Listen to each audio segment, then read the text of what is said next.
दोस्तों, कैसे हैं आप सभी। मैं डॉक्टर आनंद व्यास फिर से अपने YouTube चैनल पर आप सभी का स्वागत कर रहा हूं और आशा कर रहा हूं कि सभी मस्त हैं, खुश हैं और एंजॉय कर रहे हैं। जी हाँ, BRM की 3rd यूनिट लेकर मैं आ गया हूं। थंबनेल देखकर आपने देख ही लिया होगा कि क्या है इसके अंदर। स्केलिंग के ऊपर बात करने वाले हैं, मेजरमेंट के ऊपर बात करने वाले हैं, लिंकड 5 स्केल के ऊपर बात करने वाले हैं। सारे important topic upon next 10 to 15 minutes के अंदर सब निपटाने वाले हैं। पूरी यूनिट करवाने का मेरा प्लान है आज के दिन ही। और BRM में आपका स्वागत है। कहीं कहीं इसको बिजनेस रिसर्च मेथोडोलॉजी बोला है, कहीं पे बिजनेस रिसर्च मेथड बोला है। MBA में BRM के नाम से है। रिसर्च मेथोडोलॉजी है, PhD तक ये सब्जेक्ट, यानी कि काफी इंपॉर्टेंट सब्जेक्ट है। आप PhD करने का सोच रहे हैं MBA के बाद, तो ये बेस है। तो चलिए, एग्जाम की ओर से भी काफी इंपॉर्टेंट है। चले आगे चलते हैं। पहला जो इसके अंदर पॉइंट निकल कर आता है वो आती है स्केलिंग। और what is the meaning of scaling, और इसका पहला पॉइंट निकल कर आता है मेजरमेंट, कंसेप्ट ऑफ मेजरमेंट। अब मेजरमेंट का बेसिक कंसेप्ट से लेकर अपन एडवांस लेवल तक जाने वाले हैं। तो पहले बेसिक समझते हैं, पहले बुकिश क्या दे रखा है वो समझते हैं। Measurement can be defined as a process of associating numbers, observation obtained and research study. The variable associated with the study are classified into the two groups, quantitative and the qualitative. अब measurement का मतलब simple होता है। measurement का मतलब होता है major करना। अब सर इसका क्या मतलब है मेजर करने का मतलब? मेजर करने का मतलब कि गिव अ पैरामीटर, एक पैरामीटर एसोसिएट करा है हमने टू क्वांटिफाई द थिंग्स, और ये किसमें होगा? नंबर बेस पे होगा। हमेशा मेजरमेंट किस बेस पे होगा? न्यूमेरिक एक्सप्रेशन होगा, भले वो क्वालिटेटिव थिंग्स भी हो। यदि मैं सॉल्ट, मीठे की बात करता हूं, टेस्ट की बात करता हूं, तब भी मैं उसको मेजरमेंट की स्केल दूंगा, तब भी मैं उसको कुछ स्केल के ऊपर रखूंगा। मेजरमेंट का बेसिक मीनिंग क्या है? Process of associating numbers. याद रखना इसके अंदर associating numbers, observation obtain in the research study, the variable associated at the study classified two groups के अंदर है, क्वांटिटेटिव और क्वालिटेटिव। यानी मेजरमेंट किन चीजों का होगा? क्वालिटेटिव चीजों का भी होता है और क्वांटिटेटिव चीजों का भी होता है। साइंस ये कहती है कि हम जो क्वालिटेटिव चीजें हैं, जैसे कि कलर हो गया, टेस्ट हो गया, चॉइस हो गई, इनको हम मेजर नहीं कर सकते, लेकिन इन द इकोनॉमिक्स और in the research methodology we can measure on the basis of their our own scale. Our own scale यानी कि मैं कह देता हूं कि शुगर का पैरामीटर 1 to 10 है। कितना है? 1 to 10। यानी कि अगर ये शुगर बहुत स्वीट है तो आप लिखिए इसको 1, और बहुत कम है तो उसको लिखिए 10। या अपोजिट, बहुत कम है तो लिखिए 1, बहुत स्वीट है तो बहुत लिखिए 10। ये मैंने एक शुगर का पैरामीटर दिया। साइंस के अंदर क्वालिटेटिव थिंग्स का न्यूमेरिकल एक्सप्रेशन नहीं है, लेकिन रिसर्च मेथोडोलॉजी, इकोनॉमिक्स के अंदर हम इनका मैथमेटिकल एक्सप्रेशन देते हैं, और इसी को ही मेजरमेंट कहते हैं। मेजरमेंट क्या है? जो हम रिसर्च का आउटकम ले रहे हैं, एसोसिएटिंग विद द नंबर्स, जो हमने कैन बी प्रोसेस करा, एसोसिएटिंग किससे करा? ऑब्जर्वेशंस को हमने एसोसिएट करा है नंबर्स के थ्रू, बस इसी को ही मेजरमेंट कहा है ना। अब नीड क्यों होती है? क्योंकि बिना मेजरमेंट के स्टडी नहीं करी जा सकती। तो मेजरमेंट की वैसे तो बहुत इंपॉर्टेंस है, लेकिन नीड क्या है? Reliable data in which the answer of the research question assess theories of changes. यानी कि हम हमारे आंसर्स को ड्रॉ कर सकें, हम हमारे आंसर को मेजर कर सकें, इसलिए हमको मेजरमेंट की जरूरत है। ठीक है। Inaccurate measurement can lead to unreliable data from which is difficult to draw a valid conclusion। यानी कि अगर inaccurate measurement होगा, अगर हम मेजरमेंट का पैरामीटर गलत लिख रहे हैं, रिसर्चर की गलती हो सकती है, डेटा की गलती हो सकती है, रेस्पोंडेंट की गलती हो सकती है। अगर inaccurate है तो आगे जाके हमारे जो रिसर्च है वो इनवैलिड होगी।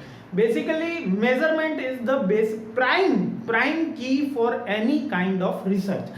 क्वांटिटेटिव रिसर्च करनी है, क्वालिटेटिव रिसर्च करनी है, मेजरमेंट तो जरूर करना ही है।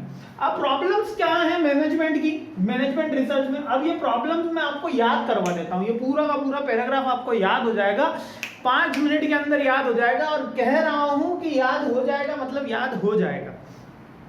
मेजरमेंट का मतलब मैंने क्या बनाया था? ये हमारे मिस्टर कौन है, सबको नाम याद हो गया है अब तो। ये हमारे मिस्टर पिंटू साहब हैं।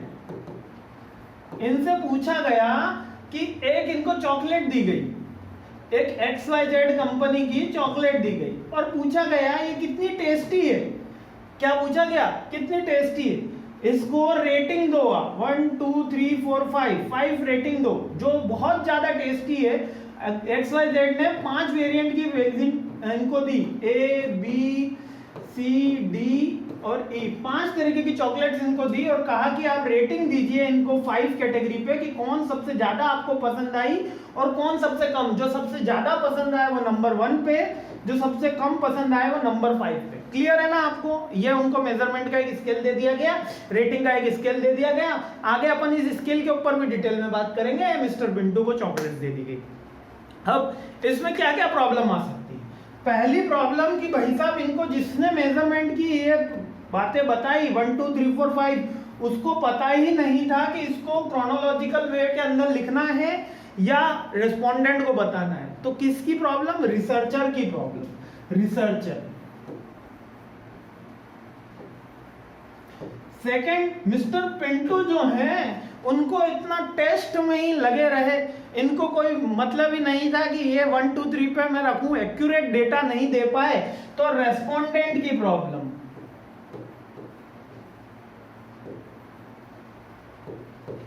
तीसरी प्रॉब्लम मेजरमेंट टेक्निक। यहां पे तो मैंने रेटिंग टेक्निक ली, लेकिन अगर किसी ने इंटरवल टेक्निक ली होती, कुछ और टेक्निक ली होती जो रॉन्ग टेक्निक थी, तो यहां पर मेजरमेंट टेक्निक की प्रॉब्लम।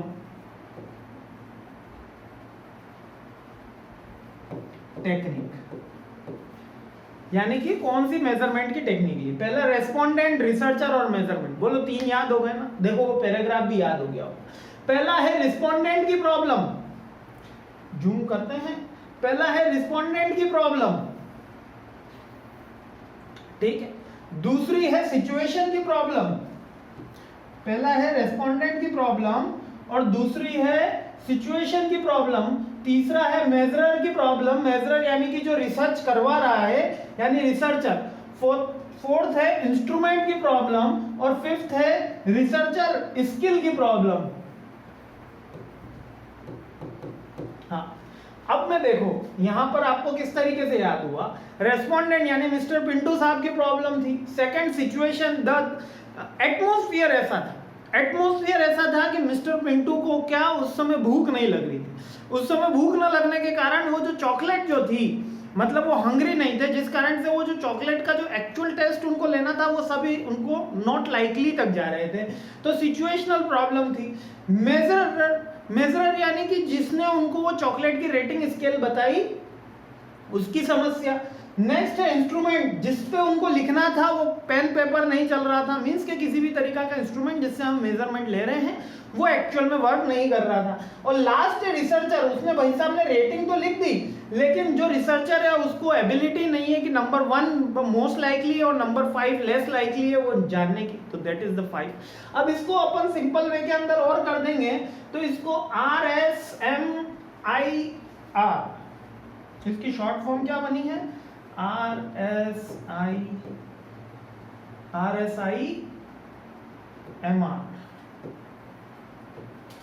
ठीक है, मिस्टर RSI, इससे याद हो जाएगा आपको। ठीक है, चलिए जस्ट जोक सपाट था। हाँ चलिए अब नेक्स्ट कर लेते हैं। इसके अंदर भी आता है, याद रखना, ये जो दोनों पॉइंट्स है रिलायबिलिटी और वैलिडिटी। रिलायबिलिटी और वैलिडिटी ये मेजरमेंट में भी आता है, स्केलिंग में भी आता है, डेटा में भी आता है, क्वेश्चनर में भी आता है, रिसर्च में भी आता है। ये क्वेश्चन बार बार सेम रिपीट होता है और इसका आंसर चेंज नहीं हो रहा, बस जिस पॉइंट के रिलेटेड ये लिखना है वो चीज अपन को लिख देनी होती है। अब इसके अंदर किस पॉइंट के रिलेटेड मैंने लिखा है? That is reliability. The what is the meaning of the reliability? The reliability का हिंदी में बोलते हैं विश्वसनीयता। मीन्स जो डेटा हमने कलेक्ट किया है, जो मेजरमेंट टेक्निक से हमने डेटा कलेक्ट किया है, how it will be reliable, means कि वो कितना विश्वसनीय है, कितना एक्यूरेट है कि हम उसको ले भी सकते हैं या नहीं ले सकते। A text must also be a reliable. Reliability is self correlation of the test. It shows that the extent of which the result obtained are consistent when the test is administered. यानी कि जब वो test लिया गया हो, जब वो mister Pintu से पूछा गया हो कि चॉकलेट्स के बारे में लिखा हो, तो एक आइडियल सिचुएशन होनी चाहिए, एक कंट्रोल ग्रुप होना चाहिए, रिसर्चर को पूरे स्किल पता होनी चाहिए, मेजरमेंट अगर उसको कोई क्वेश्चन आता है तो वो बता सकता है, ठीक है। और टाइप्स ऑफ रिलायबिलिटी, इंटरनल और external reliability. What is internal reliability? Assess with the consistency result occurs item within the test or external reliability refers to the external with the measure varies from one users to another. दो तरीके की reliability है, देखो दो तरीके की विश्वसनीयता। पहली रिलायबिलिटी जो टेस्ट हो रहा है उसके अगर विदिन जो टेस्ट हो रहा है उसके विदिन अगर मैं रिलायबिलिटी करता हूं कि ये टेस्ट कंट्रोल ग्रुप में हुआ है, ट्रीटमेंट ग्रुप में हुआ है, फर्स्ट सेकंड यूनिट में हमने देखा है ना, कंट्रोल ग्रुप में हुआ है, ट्रीटमेंट यूनिट में हुआ है, फोकस में हुआ है, तो ये इंटरनल रिलायबिलिटी है। और एक्सटर्नल रिलायबिलिटी मतलब कि जो एक रेस्पोंडेंट को R1 को जो एटमॉस्फेयर दिया गया, क्या वो R2 को दिया गया, क्या वो R3 को दिया गया, मतलब मिस्टर पिन 2 को जो अपन ने एटमॉस्फेयर प्रोवाइड कराया वही मिस्टर पिन 3 को दिया गया, पिन 4 को दिया गया, तो उनके हिसाब से अपनी external reliability. When the comparison among the respondents we call the external reliability, when the comparison within the test we call the internal reliability. I hope it is clear. Next the validity means कि ये validation कितना है। अपने mobile में recharge कराते हो, कराते ही होंगे, सब कराने लग गए हैं, ठीक है, फ्री का तो अब जियो ने बंद कर दिया, तो उसकी एक वैलिडिटी होती है 28 डेज 84 डेज। तो ये जो डेटा, ये जो टेस्ट आपने किया है ये कितने दिन तक वैलिडेट है, मतलब सही है, क्योंकि आज जो सही है हो सकता है वो 10 साल बाद सही नहीं हो।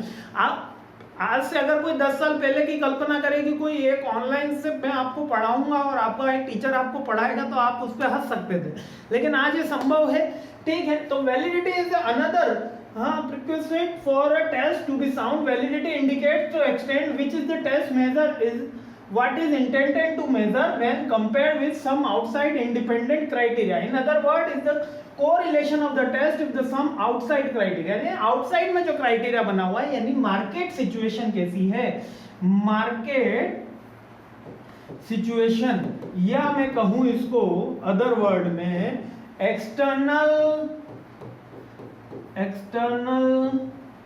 situation.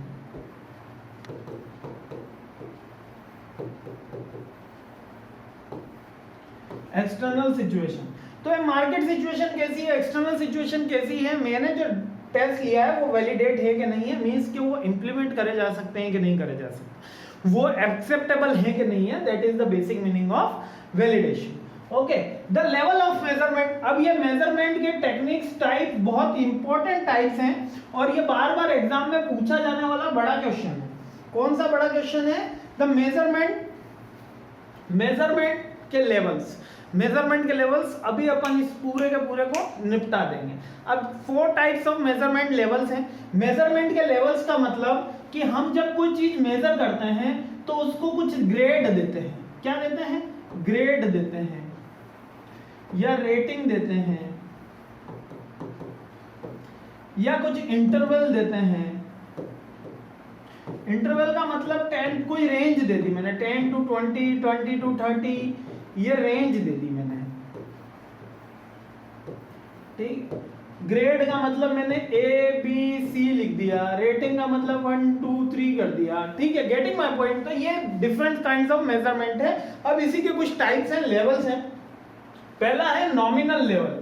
इस लेवल पे हम क्या करते हैं, केवल और केवल नंबर्स लिख देते हैं, केवल और केवल ग्रेडिंग सिस्टम फॉलो कर देते हैं, लाइक कि 1 2 3 4 5 यानी कि नेम्ड वेरिएबल लिख देते हैं ABCDEFG और ये उसका लिख दिया, या अपन ने कुछ उसको आइडेंटिफिकेशन दे दिया। अब ये जरूरी नहीं है ABCD लिखो, अल्फा बीटा गामा भी लिख सकते हो, राम श्याम सोहन भी लिख सकते हो, कुछ भी लिख सकते हो। आपने जैसे उसको रेटिंग दी है वो आपका हर रिसर्चर का डिफरेंट हो सकता है, ठीक है।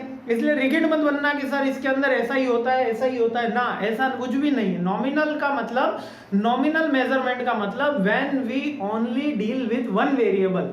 When we deal with one variable, एक ही वेरिएबल है, लाइक नेम, तो उसको मैंने सीरियल नंबर से लिख दिया, ये ABCD से लिख दिया, लाइक कि वेरिएबल है नेम, जैसे कि 3 नाम लेता हूं मैं, राम, रहीम और यहां पे लेता हूं पिंटू सा। अब मैं इसमें मेजरमेंट में इसको 1 2 3 दे सकता हूं, ABC दे सकता हूं, XYZ दे सकता हूं, अल्फा बीटा गामा दे सकता हूं, ये मेरे ऊपर है। Getting my point? तो देयर इज ओनली अ कौन सी लेवल मेजरमेंट है? Nominal level of measurement. I hope ये क्लियर हो गया आपको। नेक्स्ट है ऑर्डिनल लेवल।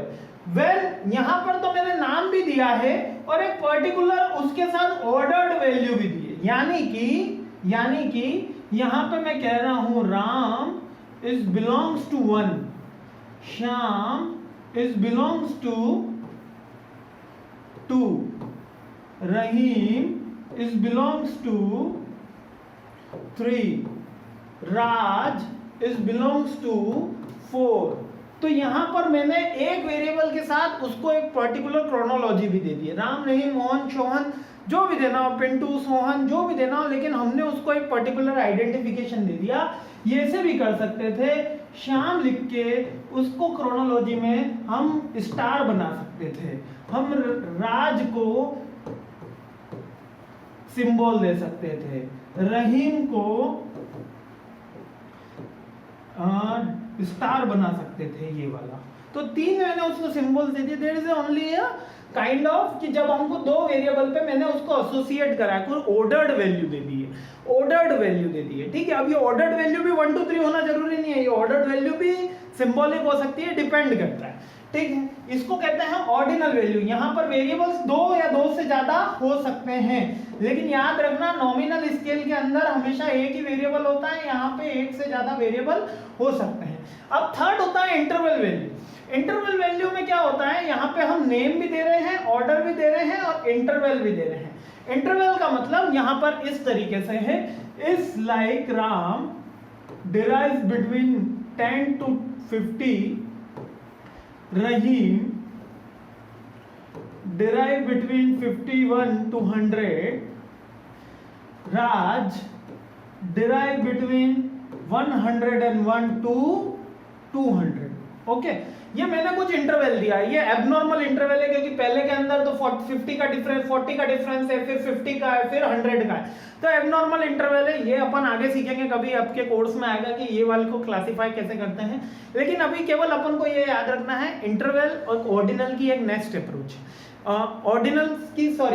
इंटरवल ऑर्डिनल की नेक्स्ट अप्रोच है, और ऑर्डिनल से पहले कौन सा है, नॉर्मल। नॉर्मल के अंदर हम नंबर्स दे रहे हैं, ऑर्डिनल्स में कुछ एसोसिएशन भी रहता है, और उसके बाद अगर मैं रेंज प्रोवाइड करा देता हूं तो वो कहलाता है इंटरवल। और जब इसी रेशो को मैं रेंज के बाद इसको रेशो में कन्वर्ट कर दूं, लाइक में लिख दूं A का B रेशो 1:2, तो क्या होगा, इसका मतलब A यदि 10 है तो B कितना होगा 20, A यदि 50 है तो B कितना होगा 100। तो जब मैं मेरे डेटा को एक रेशो में रिप्रेजेंट कर देता हूं तो वो रेशो मेजरमेंट कहलाता है, जब रेंज में कर देता हूं तो वो इंटरवल कहलाता है, जब वो केवल एक ही डेटा को रिप्रेजेंट करता हूं तो वो नॉर्मल कहलाता है, जब किसी नंबर्स के साथ एसोसिएट कर देता हूं, रैंकिंग दे देता हूं तो वो ऑर्डिनल कहलाता है। फिर से समझा देता हूं, हाँ एक सेकेंड, फिर से समझा देता हूं, कहां गया, हाँ, जब मैं केवल नंबर से एसोसिएट करता हूं तो वो ऑर्डिनल कहलाया, नंबर से एसोसिएट करा तो वो ऑर्डिनल कहलाया, जब मैंने उसको रेंज दे दी तो वो इंटरवल कहलाया, जब मैंने उसको कंपैरिजन में ले आया तो वो रेशियो मेजरमेंट कहलाया, और अगर वो केवल रॉ डेटा है और मैं केवल उसको क्रोनोलॉजी में लिख रहा हूं या without chronology ascending descending order में लिख रहा हूं, केवल एक ही वेरिएबल है तो वो नॉमिनल वेरिएबल्स कहलाया और नॉमिनल मेजरमेंट कहलाया। अब इसका डिफरेंस भी एग्जाम में आता है, इसलिए इसका चार्ट भी मैंने लाया हूं, आप चिंता मत करो, अभी भी समझ में नहीं आया होगा तो यहां समझ में आ जाएगा। देखिए नॉमिनल लिखा है, मेजरमेंट प्रॉपर्टी लिखा है, मैथमेटिकल ऑपरेटर्स लिखा है, एडवांस ऑपरेशंस लिखा है और सेंट्रल टेंडेंसी लिखा है। सेंट्रल टेंडेंसी क्या मतलब कि अपन कैसे इसको रिपीट करते हैं, लाइक कि आप जैसे कि नॉमिनल का देखते हैं अपन, नॉमिनल में ये हुआ 1 2 3 3 5 5 6 6 6 7। अब इसको अगर मेरे को अरेंज करना है तो 1 2 3 5 6 7, और यहां पर मैं इसकी फ्रीक्वेंसी लिख दूंगा, कितनी है, 1 की 1 है, 3 की 2, 2 की 1 है, 3 की 2 टाइम्स है, 5 की भी 2 टाइम्स है, 6 की 3 टाइम्स है, 7 है ही नहीं, 7 है सॉरी, 7 की 1 टाइम। तो यहाँ पर हाईएस्ट फ्रीक्वेंसी किसकी हुई, 6 की हुई, तो 6 क्या हुआ हमारा मोड हो गया, ऐसे निकालते थे ना, कुछ याद आ रहा होगा, पिछली बार स्टैटिस्टिक्स में करा है अपन ने। तो ये कौन सा है, ये नॉमिनल है, नॉमिनल मेजरमेंट है। इसका कैसे हुआ, मोड से करा मैंने, ग्रुपिंग करा, इक्वल टू और एक्सक्लेमेशन इक्वल टू लगाया और क्लासिफिकेशन मेंबरशिप। नेक्स्ट आ गया ऑर्डिनल। ऑर्डिनल में क्या करा मैंने, ग्रेटर देन लेस देन का साइन लगाया। देखिए साइन बड़ा इंपॉर्टेंट है, ये साइन बड़ा इंपॉर्टेंट है, याद रखना। इक्वल टू लेस देन यानी कि कंपैरिजन कर रहा हूं, क्यों मैंने बताया था ना ऑर्डिनल में मैंने क्या करा था, ऑर्डिनल में क्या करा था, चलिए वाइट ही लेके देखते हैं। ऑर्डिनल में क्या करा था, 1 2 3 4 5 और यहाँ पे मैंने लिख दिया था राम श्याम सोहन मोहन रहीम, ठीक है। अब अगर आगे थोड़ा सा लिख देते हैं, नहीं तो कहोगे कि सर,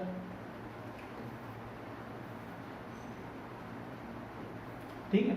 अब मैं क्या लिख सकता हूं, RO is less than RA, sorry उल्टा हो गया, RA is greater than RO लिख सकता हूं इस इक्वेशन से, क्योंकि राम जो है उसका 1 है और रोहन है उसका 5 है। अगर मैं इसको रेटिंग मानता हूं, अगर मैं ये वेटेज मानता तो अपोजिट हो जाता, RO ग्रेटर देन RA हो जाता।